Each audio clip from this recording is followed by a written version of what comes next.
bouncing back culture.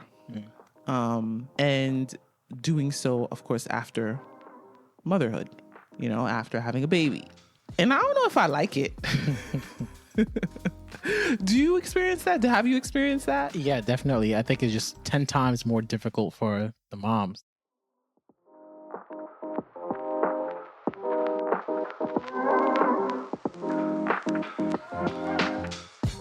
Welcome to the NOIRPOISED podcast, where wisdom is power is more than just a motto.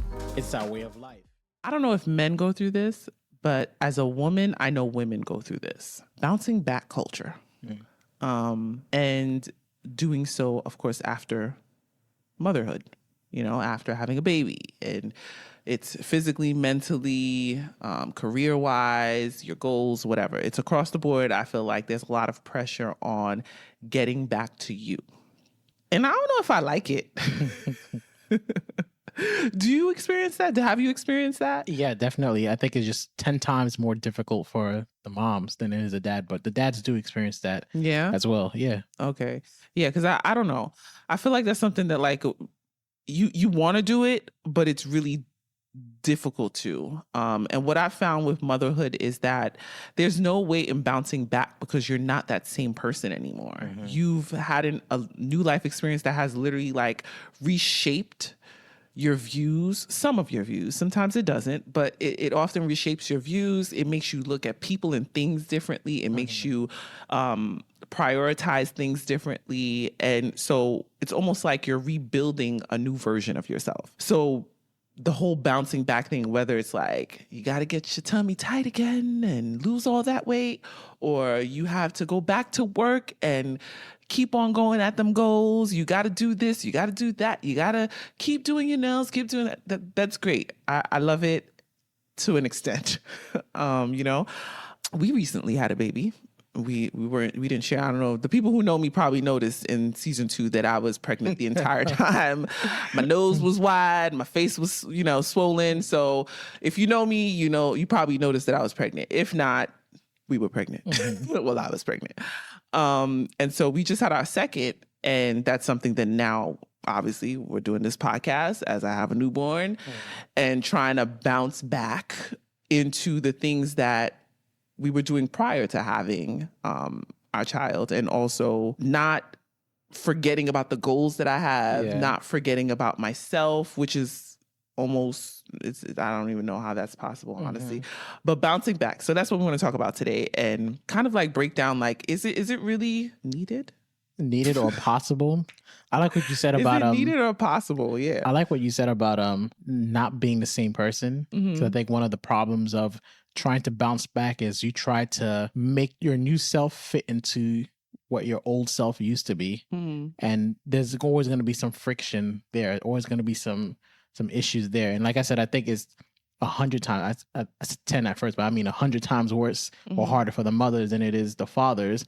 But that's something that I had to think about, is just know that things are never going to be the same. So why would I try to be the same person? Yeah. Like try to fit what I'm currently doing into what I used to do. And I don't think that's possible. And I don't think that's a bad thing. But for mothers on that end, I kind of wonder if, well, I say for mothers, but for parents, I kind of wonder if there should be a period where you should just expect that there ain't no bouncing back. Like it's kind of like you plateaued for a moment, or you're getting yourself together before you start to rebuild your new self, but not necessarily bouncing back. I don't know what you think about that. No, I love that. I actually think that is what it's supposed to be. In other countries outside of the US, moms have a lot of time off from work. They have their community come in and kind of like support them. They don't have to worry about what the family's going to eat. They don't have to worry about even the newborn half the time. Sometimes they just are required to rest. Sometimes they have like great aunts and grandmothers and mothers come in and kind of like just care for them, because you really go through, it's the nearest you'll be to death. Like you go through a lot physically. Your body does a lot. Your mind, your your emotions, like even like in the spiritual aspect, I feel like there's a lot that you go through during the stage of pregnancy that we don't acknowledge here in American culture. And we're, like we talked on the last episode, it's always like a hustle type of mentality. And I think that has embedded the motherhood aspect as well, where we expect mothers to just up and go, up and do, up and continue, and not stopping to realize that, like, yeah, she's healing. So there's a lot of little things that I feel like we don't acknowledge, but in other cultures that is done. That is done where moms get that time to rest. I forgot what country it was where they had, like, I think it was like 50 something days where they do nothing. Yeah. And I think here sometimes in the more. US, it's just like you have, if that 2-3 days, and those 2-3 days is when you're in the hospital, because once you get home, it's just like, okay, you got to get back to life. Not 100% depending on your situation, but you have to get back to life. If you have a previous kid, that kid got to eat. It's just what it is. And this is your second time, being a parent, so you're a mother of 2 now. As far as bouncing back goes, what lessons did you learn the first time that you hope to implement, or you just hope to just do better this time around? The first time, I don't think I had enough grace on myself because I had the bouncing back mentality. Yeah. And that's the thing going in as a first time mom, like when you don't already have that awareness about it, and you're taking in what everyone else has said or taught you about the experience, because you haven't experienced it, you automatically assume that this is what you should be doing. And so I did. Like, I came home and I did, and I did what I had to do. But I don't think I had enough grace on myself. I didn't give myself enough time to heal. This time around, I think I'm doing it too, just not as much as I did it the first time around. This time around, I'm being more vocal. We talked about the No Village thing in season 2, and I had to really take accountability and think about the people that I do have, not in the aspect of like what I need them to do for me as far as babysitting, but in what ways can that specific person assist me? You know what I mean? For some people, it may just be like, a 10-minute adult conversation. That could be how you're there, and that's a village. For another, like my mom, it could be, I don't have the energy to make this weekend for my toddler. You're coming, can you bring it? Or if someone's coming to visit, they ask me, like, do you need anything? My automatic reaction was always, no, I'm good. No, I'm good. Now there's been times where like a friend is coming to visit and they're like, do you need anything? And I'm like, you know what? Yeah. Can you pick up some coconut water? So I think this time around, I'm learning to give myself grace in that way, where I'm being more vocal and realizing that sometimes you have to reiterate yourself for people to get it. And I think in season 2, we kind of did that. We reiterated ourselves pretty often during that season of life. And I think the people surrounding us started to get it. Thank God. So the vocalizing has really helped, and I think that's what I'm doing this time around. It's funny because I would say the same thing for me. As a father of 2 now, is I stopped being afraid of reaching out to people, and reaching out doesn't necessarily always mean you're going to take their advice or need their help, but just communication, I guess. Right? Communication. And I've experienced this, and just speaking from a father's perspective, and I've seen this in the outside world as well, whether it's through people I know or I don't know, is as a father, you kind of feel like you're swimming in an ocean by yourself. Like, you're really? You want to, be there for your family. Your wife just went through, something traumatic as birth. No matter how beautiful they say it is, it's traumatic, but, traumatic for the father? I think it's traumatic in general. But I'm done. Meaning, like, it's not easy. Like you said, it's as close as to death as you are, and I don't think people highlight that enough. As a quick side note, I think every man should witness a birth, honestly, because it changes your perspective on everything. They tell you, and this is a lot coming from this man, okay? Because before we even had kids, before we were even married, I was like, I want you to record the birth of our children. And he was like, what? Yeah, I wanted to be like, I'm not doing that. I wanted to be like those old school movies or shows. Stand by the head. Yeah. Push. No, not even. I want it to be like, honestly, you ever seen the like 1950s movies where the guy's like smoking a cigar or a cigarette outside in the waiting room, just pacing back and forth, terrible. and the doctor comes and says, "Guess what? The baby's here." And you're terrible. Like, oh, great. But terrible. To go back to what I was saying, you just witnessed your wife go through something extremely difficult. Mm-hmm. So automatically, as a man, you tell yourself, "Shut up. It's not about you. Don't complain." Yeah. Whatever you got to do to yourself for yourself, figure it out later. And I do think that is the right mindset to have. But what happens oftentimes is, balance. There's no balance. Mm-hmm. So you tell yourself to shut up, but you don't realize that there's things that are building. Mm-hmm. And once it builds, like, it's hard for you to just hold everything together.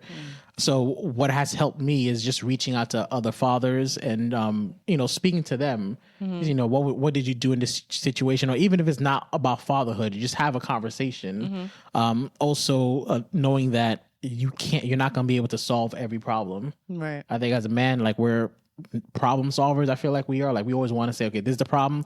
What is it that we want to do? Sometimes it's just about being there in the moment. And if I had to compare how I bounced back the first time around to the second time, I think, like you, that was a key difference for me, where I held so much in, telling myself, like, it's not really about me, that eventually it all just came out. And when it came out, I had a lot of trouble processing. Like, I became very angry. I started, thinking certain ways or doing things that I don't think reflected my best interests or anyone's best interests. Yeah, who I was.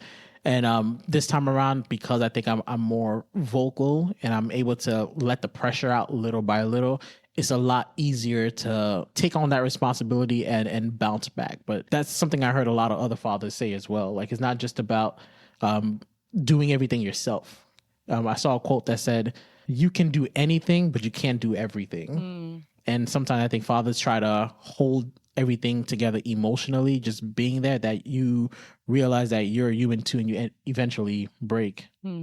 That's interesting, because I think women go through that too. Yeah, anything I'm saying about fathers, I'm sure y'all go through 1,000 more. I just wanted to highlight that. I didn't want this episode to kind of be like me doing what I'm saying. Like, shut up, it's not about you. Whatever she's going through is I more hear you. so. Yeah, no, it's both sides, because Right. I think that's how the family unit grows together. Right. Because while you were talking, I wanted to say, like, I think a lot of men don't also realize that, like, when they do shut up and don't say anything, that it actually trickles down to the rest of the family. And that was a conversation we had, I think, in season 1, where I kind of told you, like, just because you don't say anything, I mean, I'm your wife, I notice. Like, I'm sure the person that you're with, they know you well enough where they can pick up on how you're moving, how you're acting, if you're overly stressed, so on and so forth. So, like, it then affects them. If they love you, it's going to affect them. Like, you don't want to see a loved one going through a difficult time. So as much as, like, you think you're saving the family or you're helping your wife by, like, shutting up and not saying anything, I think it actually does more harm than good, because at some point in time, it has to be dealt with. One way or another, it's going to be dealt with. So if you don't deal with it in the moment, you deal with it later down the line, it actually becomes more difficult to deal with.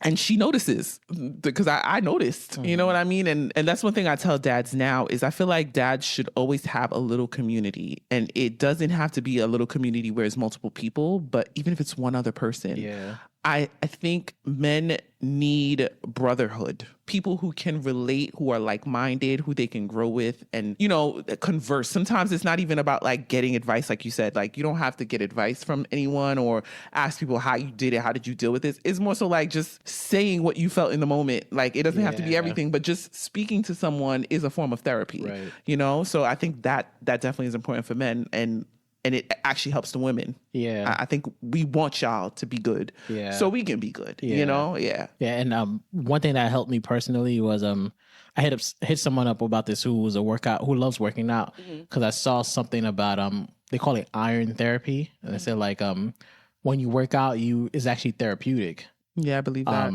And when I reached out to someone about this, I was at a point where, again, the pressure was building up, and I wasn't exactly sure how to let that pressure out while still being healthy, while not appearing like I'm complaining, or now that you feel like you have to carry some of that emotional load because you see something's wrong with me.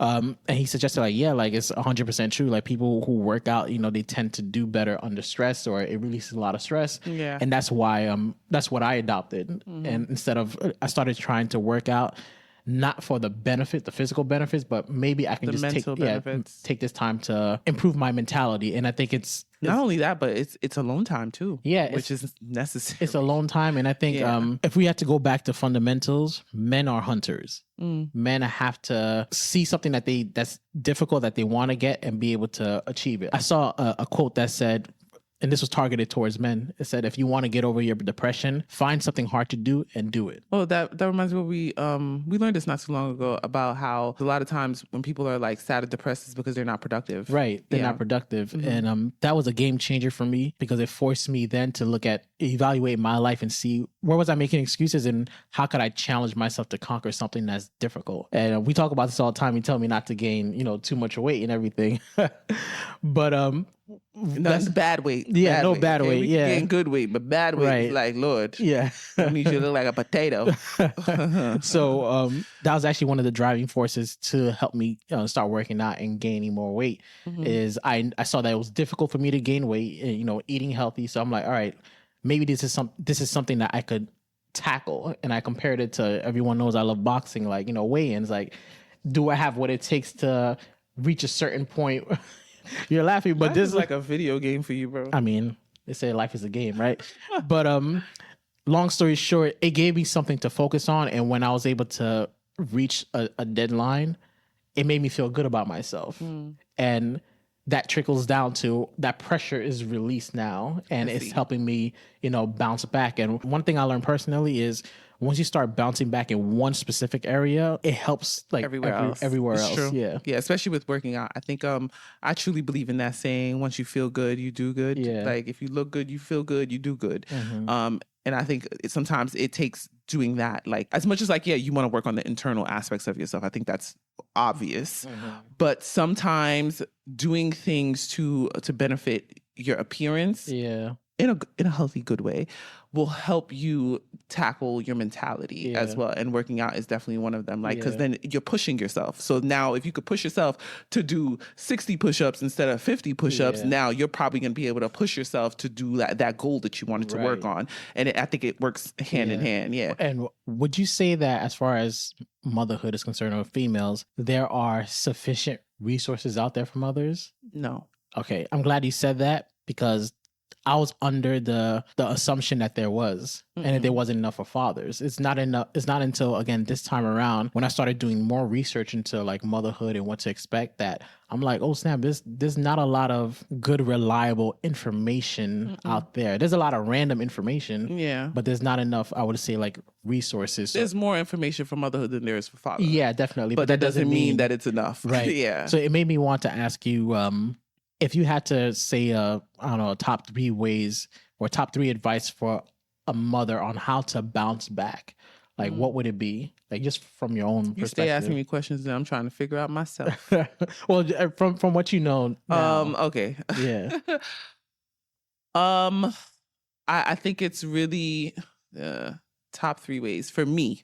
Yeah. Top 3 ways for me that I'm finding now and I'm still figuring out is the importance of health. I think Are you saying like health or like mental health, emotional health? All of them, but at this point I'm talking about like health, like your diet, what you eat. I've noticed that affects my energy levels based on what I consume. It affects how I am able to bounce back physically, because with the first one, I started working out at like 9 weeks after. I think it was like 9 or 10 weeks. Although I was working out, I realized I didn't have to do an extreme amount to get back to my physique. And I realized that was because of my diet throughout the pregnancy, what I was consuming throughout the pregnancy, but also what I was consuming prior to the pregnancy. Yeah. Like we don't realize how much physique is made in the kitchen. As much as like you could work out, yes, you can work out a whole lot, but if you're eating trash, the trash is going to appear on the exterior. That's what I've learned. Yeah. Because when I'm really strict about eating real food, like whole foods, not just like processed foods or starch and just a bunch of crap, I see the difference in my skin. I see the difference in my appearance, in my physique. I see the difference in my energy level. So what I've noticed with the first pregnancy, I was on a very like strict diet. At least I thought it was strict. And then I went on an even stricter diet in the third trimester because of like health issues. And that allowed me to bounce back physically even faster than I thought I would. This time around, I took that into consideration. So throughout this pregnancy, I was on a very strict diet the entire time. And I'm not going to say diet because I think it's more so a lifestyle change. Like I'm slowly changing my life and what I eat and what I do, you know. So with this pregnancy, I told myself I'm going to do it the entire 9 months and see what that does for me. Yeah. And it did. It did a lot for me, in my opinion. Nonetheless, your body's not going to go back to what it was. I think you also have to learn to love your new body. Yeah. But healthy weight during a pregnancy is 25 to 35 pounds. Can you gain a little more? Absolutely. Can you gain a little less? Maybe. But I think in American culture, because we're so focused on eating for pleasure, that we've made people believe that during pregnancy, yeah, she's going to gain a bunch of weight and that's her new her. Yeah. It's like, no, those are decisions. Those are habits. And those decisions and habits are now showing in the physical. Now, there's also genetics as well. There's also health conditions as well. So I'm not trying to say, you know, like everyone's different. Every woman's different. Every woman's body is different. But what I've learned is that if you consume the right things, you will see the effects of it. So that would be my number one thing is take control of your health. Take control of what you eat. And then that will then allow you to take control on the other things as far as like your emotional health and your mental health, because foods also affect, like I said, our energy level, and it affects how we feel, our hormones, so on and so forth. So that's number one for me, honestly. Number two is healing for sure. What was your question again? I always do this. Top 3 ways. Well, the question is, what are the top 3 ways that Bouncing someone back. can bounce back? Okay. Yeah, from your perspective. Okay. The second would be healing emotionally. I learned this in my first pregnancy because parenting has little to do with caring for the child and a lot to do with you. Kids are your mirrors. Okay, so you want to raise a disciplined child. You want to raise a kind child. You want to raise a smart child. Guess who has to be disciplined, smart, and you know what I mean? You have to be those things. So being a mom has taught me that like I have to be what I want this child to be. I can't just say do this and I'm not doing it, right? I can't tell her, make sure you're wearing your slippers, the floor is closed. Make sure you're wearing your slippers. I had to catch myself, something that small, and I'm walking barefoot. Guess what? Guess who's walking barefoot too now? Sis is walking barefoot all the time because we walk barefoot.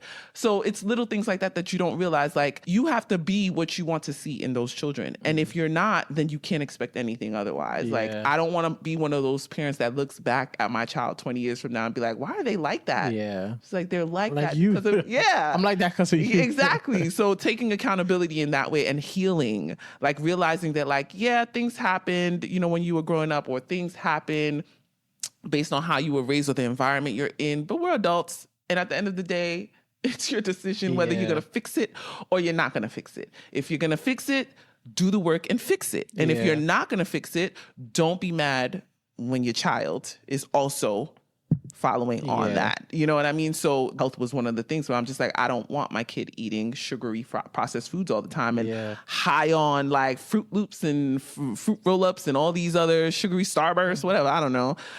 So I cut that out of my diet. And I did that way before we had her, but I was like, I don't want to have a home where I do have those cereals. I don't want to have a home where we do have those candies. So we have snacks, and a lot of people call my snacks trash, but nonetheless, they are snacks. And here and there, you have pleasure. Of course, I'm not saying don't live your life and enjoy it. Here and there, we have like certain snacks that we shouldn't be having, but it's all about like balancing that out. You know what I mean? So 2 would be healing. 3, grace. Would be giving yourself grace. And depending on your personality, that may be difficult for some people. Giving myself grace has always been difficult for me because I like to blame myself. I've noticed. You made me realize that actually. That I will often blame myself for the situations that are occurring. And sometimes it's not me. Sometimes it's just life. That doesn't mean that I don't have the power to fix it. but sometimes it's not me. Yeah. So giving myself grace in the entire process. Now, like with the second time, like when I'm in a mood, I catch myself and I tell myself, okay, I haven't spoken in about an hour. He probably thinks something's wrong. Let me just go elaborate on what's happening in my mind. Or even sometimes I'll come to you now and I'm just like, sorry if I gave you an attitude. I don't know if I did that. Yeah. So little things like that where I realized before I would bash myself internally because I'm just like, the man ain't do nothing to you. Why you not talking to him? You know what I mean? Now it's more so like, Ruth, you're postpartum. This is normal. Your hormones are fluctuating. You have a toddler. You're breastfeeding exclusively. Help, y'all. My baby will not take a bottle, but you're breastfeeding exclusively. And that's just the bare minimum. I'm working on a podcast. Yeah. I have to tend to the house. I have to cook all the meals and all that stuff. So like there are things that need to be done where I don't have the opportunity to like pause for a second. Yeah. So if I get overstimulated, which is normal for me before I even had kids. So now it's like two of them. Yeah, I'm overstimulated. And you got family members like, you didn't call me. I didn't see the baby. And I'm just like, sis, listen, I'm doing my best here. You know what I mean? So now I give myself more grace and I'm just like, I'm doing what I can. Yeah. If I can't do it, I can't do it. So now if I can't make a call, I text that person and I'm just like, the day passed by again. Yeah. Gonna make the call. I'll try again tomorrow. So little things like that is helping me like to give myself a little bit more grace. I'm allowed to make mistakes. And if I do, taking accountability and apologizing for those mistakes. But I'm not moving in a way where like I'm expecting to do things as perfect as I did before. Okay, I like that. Yeah. If I had to answer the same question really quickly, I would say don't take things personally. We'll get into the mindset that you don't take things personally. From the woman? From anything. Oh, I was about to say, dang, it'd be that bad. Huh? No, just from anything. Because I had to catch myself. I've had this happen to me in the past before where, when it's that time of the year and then your bosses are, about to give you a raise or whatever, and they're giving you performance feedback. They give you good performance, good feedback. But one of the things I've always heard reoccurrently throughout my whole career is that I take constructive criticism very well. And in my mind, I'm like, when did you give me constructive criticism? Like, I didn't care enough. I think that's what it is. I think you don't care to enough. see it as constructive. I didn't care enough to see it as criticism. Is what I'm saying. Like I just thought I was like, oh, you're just telling me how to improve, whatever. Yeah. And I'm like, why don't I have that same mindset? Across everything. Like if you're telling me that I'm doing something wrong, I should be tuned in enough to know that this is not criticism. It's just how to improve. And I think a lot of guys go through that where any kind of correction feels like a personal attack, especially when you're vulnerable. So I would say that for one. Two, find something to conquer and do it. Just focus on that one thing. Don't try to find 10 different things. Just focus on that one thing. And three, find another guy like just to chat with. Doesn't have to always be about fatherhood. Sometimes you need to let that aggression out. You want to say something unfiltered and not have to think about how is it going to be perceived. So those three things, I think I would say for new fathers would definitely help you bounce back. That's good. Another thing that comes to mind for the woman or people in general who just have kids, because I think it's pushed to like find time for yourself, find time for yourself, find time for yourself. Honestly, there's no time. I don't know how else to say it. It is important to find time for yourself. It is important to find time for yourself, but I think don't beat yourself up for not finding time for yourself, because I think that's the phase I have been in throughout the third trimester with the pregnancy in general. And now is like, I haven't been able to find time for myself, and I find myself going in circles, beating myself up for not finding time for myself. You know what I mean? I'm like, I used to wake up earlier before everyone to be able to have that time. It's not realistic now if I'm sleeping at 2-hour or 3-hour intervals. So I can't get up at that time because it's usually like, that's my time to actually get a 2-hour nap in. And then I'll beat myself up for it. And it goes back to the giving grace part where I've learned to give myself grace and tell myself, it's okay. Wow, you slept 2-3 hours. Like, it's okay. Yeah. Help. But point is, whatever culture is saying that you should be doing, it looks different for everyone. And that's the point I'm trying to get at, that it looks different for everyone. So yeah, some people find time for themselves right away. God bless you. Send the advice my way. But if you don't, you don't. It will come eventually as you keep on moving forward. But I think it's just giving yourself grace throughout the process, whatever that looks like. So I like that. And we're out. Thank you for spending your time with us. We hope you gained some knowledge today that'll promote poise in your life. We have new episodes uploaded every Thursday right here, same place, same time. Until next time, you can follow us on Instagram at NOIRPOISED Podcast to stay connected. That's NOIRPOISED Podcast. We'd love to hear your feedback. And remember, your wisdom is power.